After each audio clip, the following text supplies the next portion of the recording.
সবসময় চাই যে এই সংসার আমাদের জ্ঞানী বলবে, বুদ্ধিমান বলবে, বুঝদার বলবে, কিন্তু মূর্খ মূর্খ যেন কেউ না বলে। মূর্খ শব্দটা আমরা কেউ শুনতে চাই না, দূরে পালাতে থাকি। কিন্তু একটা সত্যি সবার কাছে অজানা, যে মূর্খ হওয়া হলো বুদ্ধিমান হওয়ার দিকে সর্বপ্রথম পদক্ষেপ। আপনি যত খুশি দিগ্গজ জ্ঞানী মানুষদের সাথে আলাপ করুন, যত ইচ্ছে কথা বলুন, যতই জ্ঞানের কথা আলোচনা করুন, অভিজ্ঞতা মূর্খ হবার পরেই পাওয়া যায়, তাই নয় কি? মূর্খ হবার পরে আপনি এটা বুঝতে পারবেন যে কি করা উচিত নয়। জ্ঞানী ব্যক্তি আপনাকে এটা বলবেন যে কি করা উচিত। আর এই সংসারে কি করা উচিত তার থেকেও অনেক বড় জ্ঞান হলো কি করা উচিত নয়। সেই জন্য সব সময় মনে রাখবেন, আপনার করা কিছু ভুল, আপনাকে যদি কেউ মূর্খ বানিয়ে থাকে, ছল চাতুরি করে থাকে, তাহলে কোনো ব্যাপার নয়, এটা শেষ পর্যন্ত আপনাকে আরো বুদ্ধিমান করে তুলবে। এই মুহূর্তে ধন্যাত্মক থাকুন, এই সংসার আপনাকে অবশ্যই জ্ঞানী বলবে। রাধা রাধা। আপনি কি কখনো জলকে নিজের মুঠোতে ধরে রাখার চেষ্টা করেছেন? চলুন আজ করা যাক।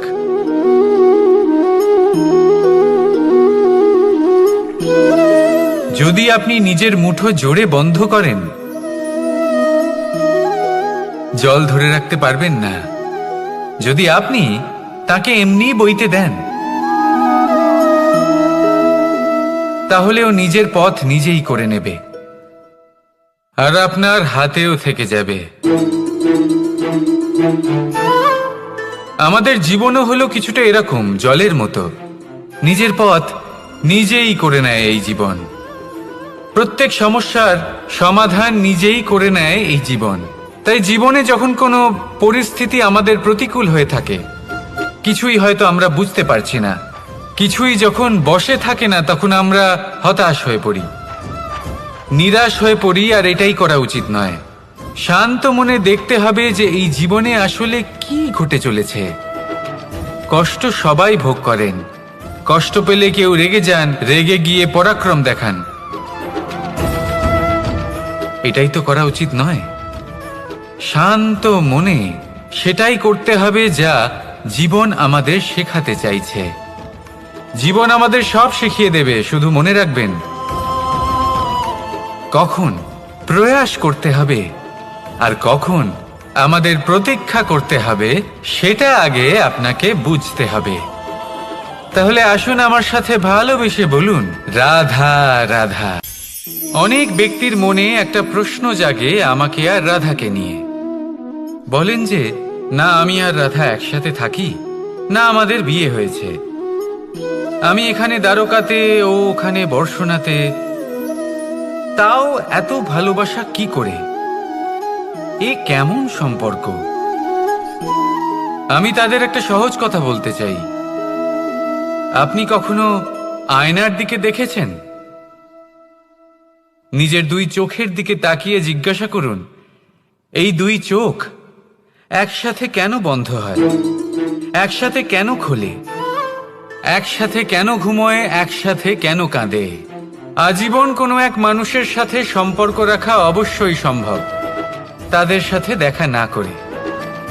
আমার আর রাধার ভালোবাসাও কিছুটা এরকমই, আর কিছুটা এরকমই হয় ভালোবাসা দুই নয়নের মতো, যারা কখনোই মিলিত হবে না, কিন্তু চিরকালের জন্য একসাথে জুড়ে থাকবে। এই অনুভূতি নিঃস্বার্থ হয়, আর এই নিঃস্বার্থ ভালোবাসা আপনাকে আনন্দের পথে অগ্রসর করে। জীবনে সবসময় নিঃস্বার্থভাবে ভালোবাসুন, শুধুমাত্র আনন্দই পাবেন। তাহলে আসুন আমার সাথে নিঃস্বার্থভাবে ভালোবেসে বলুন, রাধা রাধা।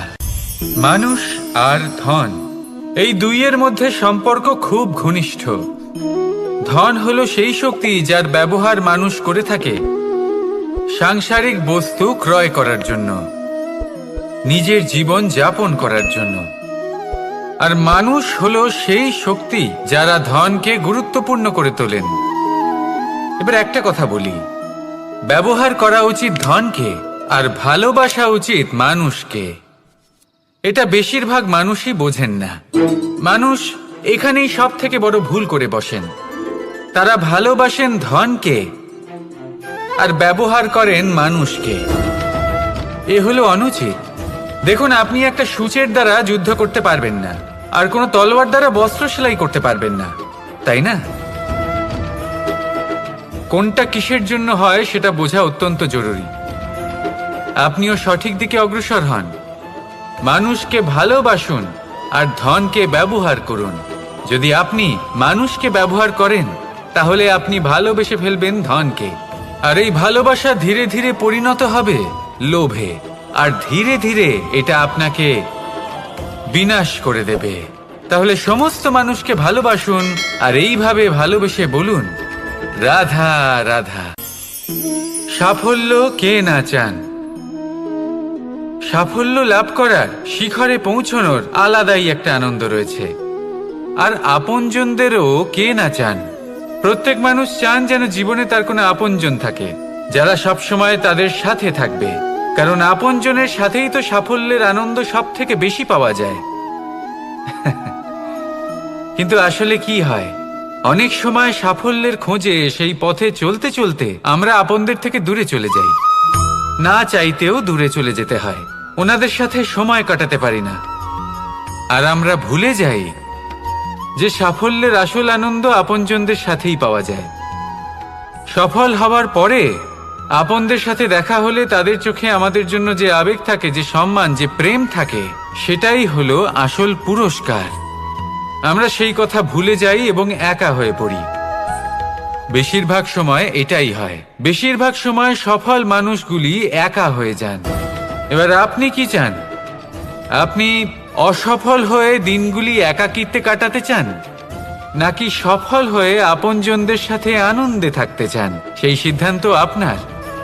সাফল্যের পেছনে ছুটুন, নিজেকে উজাড় করে দিন, কিন্তু আপনজনদের সঙ্গ ত্যাগ করবেন না।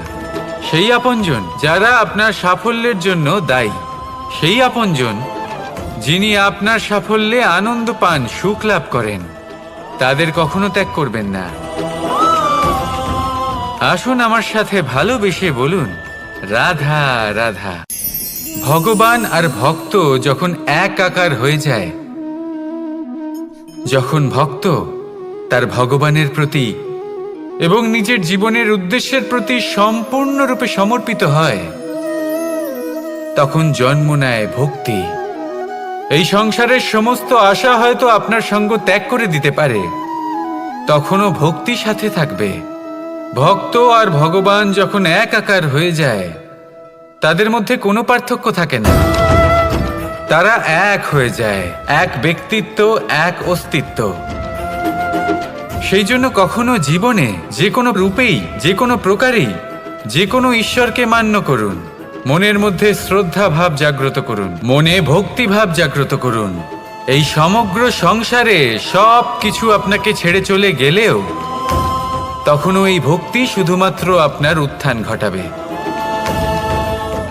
তাই মনে ভক্তি জাগ্রত করুন আর আমার সাথে ভালোবেসে বলুন, রাধা রাধা। সুখ, দুঃখ, মৃত্যু, মহামারী, এগুলো কখনো বলে আসে না, আবার জিজ্ঞাসা করেও আসে না। এমনই হয় দ্রুত ক্রীড়ার এই খেলায়। এক কারাগারের মতো, একটা মাকড়সার জালের মতো। যেমন একটা মাকড়সার জাল একটা পোকাকে নিজের দিকে আসতে আকর্ষিত করে, নিজের চমকের দ্বারা, নিজের গঠন দ্বারা, সেরকমই দ্রুত ক্রীড়ার এই খেলা মানুষকে নিজের দিকে আসতে প্ররোচিত করে। শেষে গিয়ে মানুষ আটকা পড়ে। পার্থক্য শুধু এটাই, যখন এক পোকা এই জালে জড়িয়ে পড়ে তখন সে তার প্রাণ হারায়। মানুষ যখন এই দ্রুত ক্রীড়ায় আকর্ষিত হয়, সে নিজের মান, নিজের ধন সব কিছু হারায়, নিজের বিবেক হারিয়ে ফেলে। কিন্তু আপনি আপনার বিবেক কখনোই হারাবেন না। যদি আপনার মনে লোভ চলে আসে, আপনি লোভী হয়ে ওঠেন। যদি আপনি দ্রুত ক্রীড়ার এই খেলায় আটকা পড়েন, তাহলে মনে রাখবেন, এই খেলা থেকে ফিরে আসা প্রায় অসম্ভবই বলা যায়। নিজের বিবেক কখনো হারাতে দেবেন না, কারণ বিনাশ আসার প্রথম লক্ষণ হলো বিবেকের বোধ চলে যাওয়া। এই প্ররোচনায় কখনো পা দেবেন না। আর আমার সাথে ভালোবেসে বলুন, রাধা রাধা। বেশিরভাগ মানুষ কথা বলে থাকেন যে সময় অত্যন্ত বলশালী, সময় হলো খুবই শক্তিশালী। সময়কে চোখে দেখা যায় না, কিন্তু আমাদের সমস্ত কিছু দেখিয়ে দিয়ে যায়। তাই এই সময়কে কিছুটা ভয় পাওয়া প্রয়োজন। চলুন, প্রত্যেকের ভাবনা আলাদা, প্রত্যেকের মানসিকতার পিছনে নিজস্ব অভিজ্ঞতা রয়েছে, তাকে আমি সম্মান করি। আর কোথাও না কোথাও এই কথাটা সত্যি। কিন্তু যে ব্যক্তি নিজের জীবনে বিকাশ ঘটাতে চান, তিনি যতই এই সময়কে ভয় পান না কেন, তাকে এই সময়কে বুঝতে চেষ্টা করতেই হবে। যদি আপনি সাফল্যের পথে অগ্রসর হতে চান, তাহলে এই সময়কে বুঝুন, এর কথা বোঝার চেষ্টা করুন। এটা খুব আবশ্যক। দেখুন, আমরা সবাই জানি সময় আমাদের কাল, একদিন না একদিন সময় আমাদের অবশ্যই গ্রাস করবে। ততদিন এই সময়কে সম্মান করতে শিখুন। এটা কতটা শক্তিশালী সেটা বুঝতে চেষ্টা করুন, আর সময়ের সাথে তালে তাল মিলিয়ে চলতে চেষ্টা করুন। সময় নিজে থেকেই শুভ হয়ে উঠবে। আসুন আমার সাথে ভালোবেসে বলুন, রাধা রাধা। কথায় বলা হয়, জীবনে ভালোবাসাই হলো সুখের মূল। এটা সত্য। এবার প্রশ্ন হলো এটাই যে এই ভালোবাসা কার সাথে করা উচিত। যদি আপনি কিছুক্ষণের জন্য সুখ পেতে চান, তাহলে ভালোবাসুন নিজের রুচি মতো। যদি আপনি কিছুদিনের জন্য সুখ পেতে চান, ভালোবাসুন নিজের বন্ধুদের। যদি আপনি কয়েক মাসের জন্য, কয়েক বছর বা অনেক বছরের জন্য সুখী হতে চান, তাহলে ভালোবাসুন নিজের পরিবারকে, মাতা পিতা, নিজের সন্তান, স্বামী স্ত্রী, নিজের আত্মীয়দের। কিন্তু যদি আপনি চিরকালের জন্য সুখী হতে চান, তাহলে ভালোবাসতে হবে শুধু নিজের কর্মগুলিকে। কারণ সম্পর্ক যেমনই হোক না কেন, কখনো না কখনো ভেঙে যাবেই। এই সংসার হলো এমনই যে যাদের সঙ্গ আমরা পাই, তাদের সঙ্গ একদিন ত্যাগ করতে হয়। শুধু কর্মই হলো এমন এক সঙ্গ যা কখনো আপনাকে ত্যাগ করবে না। আপনার মৃত্যুর পরেও এই কর্ম আপনাকে বাঁচিয়ে রাখবে। তাই সবসময় মনে রাখবেন, এই কর্ম ধর্ম মনে করে পালন করা উচিত। জীবনের শেষ মুহূর্ত পর্যন্ত কর্মকে ভালোবাসুন। জীবনের শেষ মুহূর্ত পর্যন্ত সুখে থাকবেন। আর আমি তো সবসময় বলি, শুধু কর্ম করতে থাকো, ফলের চিন্তা করো না। তাহলে আসুন আর আমার সাথে ভালোবেসে বলুন, রাধা রাধা। যদি সন্তান কোনো দুষ্কর্ম করে, তাহলে সেই অপরাধ শুধু কি সেই সন্তানের? না, যদি সন্তান দুষ্কর্ম করে, তাহলে অপরাধী তার মাতা পিতাও, যারা পুত্রমোহর কারণে সেই অনুচিত কাজে তাকে বাধা দেননি। অপরাধী হলেন তার পিতামহ, যিনি নিজের কর্তব্যবোধের কারণে নিজের পরিবারের যত্ন নেননি, যিনি সন্তানকে কখনো শাস্তি দেননি। অপরাধী হলেন তার সেই গুরুও, যিনি নিজের শিষ্যের সেই দুষ্কর্ম দেখেও তাকে প্রতিহত করতে পারেননি। একজন হবু রাজার কর্তব্য হলো নিজের প্রজার কাছে সে যেন এক উদাহরণ প্রস্তুত করতে পারে। কিন্তু যদি এত অনুচিত উদাহরণ প্রস্তুত হয়ে থাকে, তাহলে মা বাবার, বাড়ির বয়োজ্যেষ্ঠদের কর্তব্য হলো ওনারা যেন সেটা সেখানেই থামান, হয় ভালোবেসে, নয়তো শাস্তি দিয়ে। যদি না থামানো হয়, তাহলে মহাভারত অবশ্যম্ভাবী। ভোজন। এবার ভোজন সংগ্রহ করার জন্য মানুষ কি না করেন, সবসময় চেষ্টা করতে থাকেন। ফসল উৎপাদনের জন্য অনেক পরিশ্রম করতে থাকেন, কিন্তু অনেক সময় অনেক পরিশ্রম করার পরেও ফসল ভালো উৎপাদন হয় না। এর কারণ কি?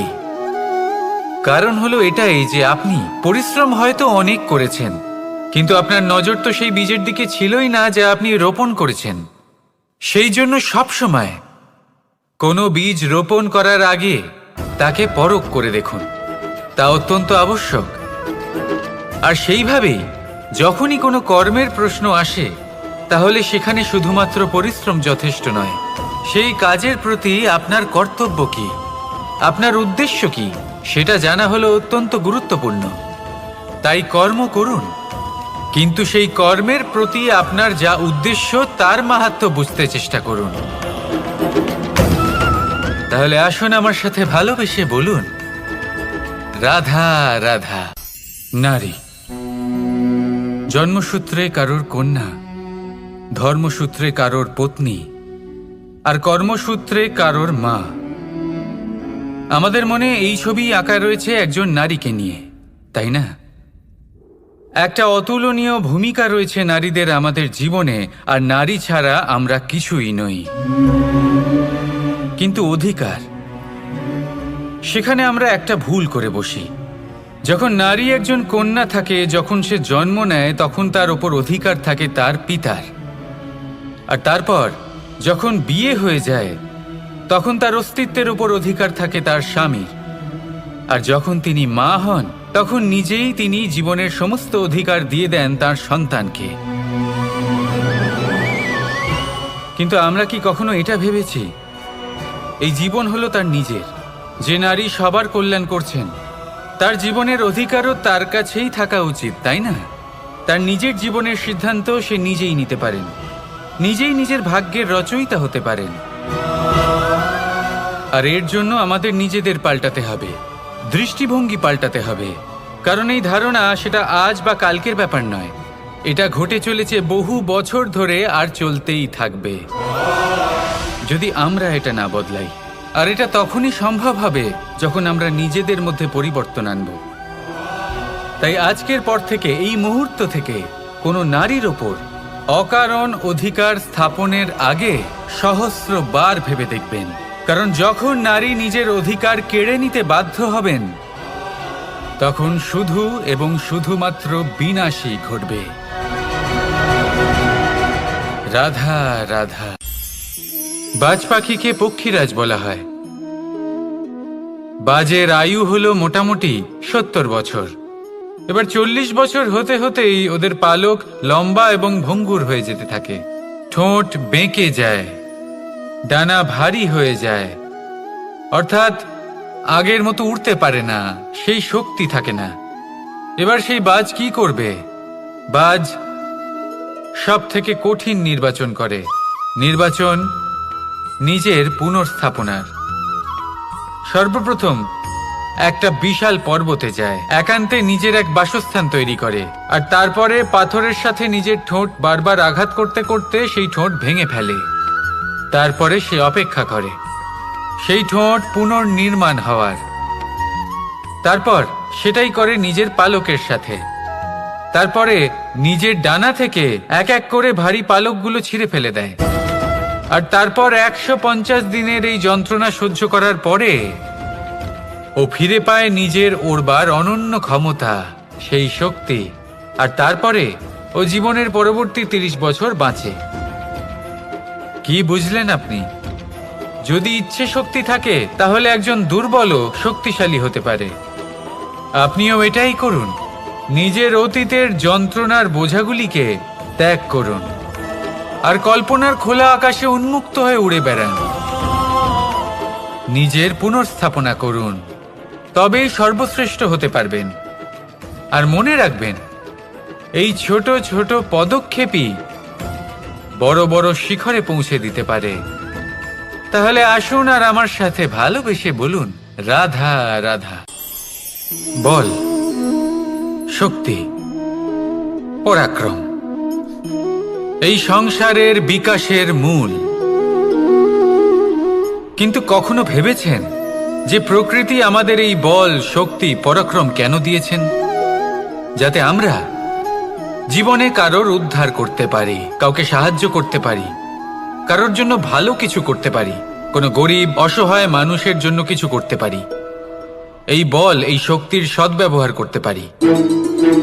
কখনো দেখেছেন এমন মানুষ যার কাছে অসীম শক্তি আছে, কিন্তু তার সাথেই অসম্ভব অহংকারও রয়েছে? যিনি নিজেকে সর্বশ্রেষ্ঠ বলে মনে করেন, খারাপ কাজও করেন, আপনি দেখবেন প্রকৃতি এবং মানুষ তাকে ভাঙতে সর্বদা চেষ্টা করেন।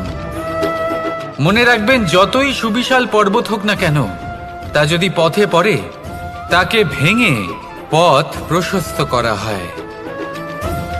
যদি আপনার কাছে বল থাকে, শক্তি থাকে, পরাক্রম থাকে, তাহলে তার সদ্ব্যবহার করুন, কাউকে সাহায্য করুন, কাউকে রক্ষা করুন। যদি আপনি আপনার শক্তির দুর্ব্যবহার করেন, তাহলে মনে রাখবেন আপনি নিজের বিনাশ নিজেই আমন্ত্রণ করছেন।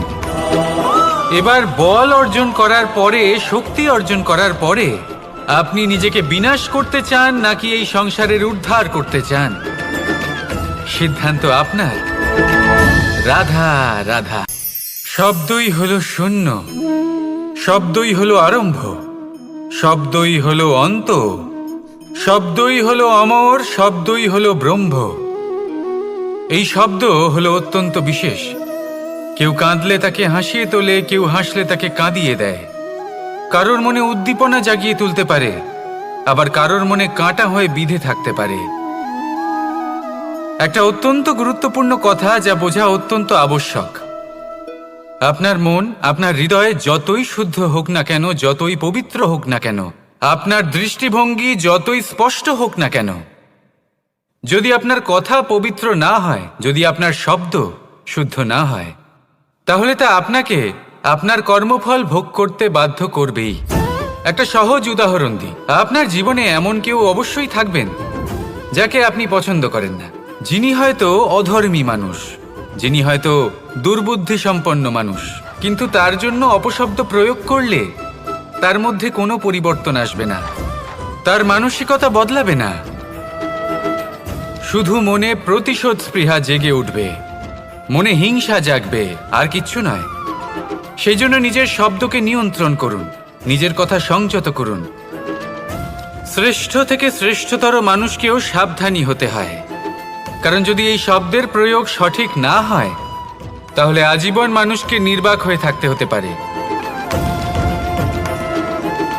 তাহলে নিজের শব্দ নিয়ন্ত্রিত রাখুন, নিজের কথাকে শুভ করুন, এতে প্রেমবোধ জাগিয়ে তুলুন, আর সেই প্রেমবোধ নিয়েই বলুন রাধা রাধা।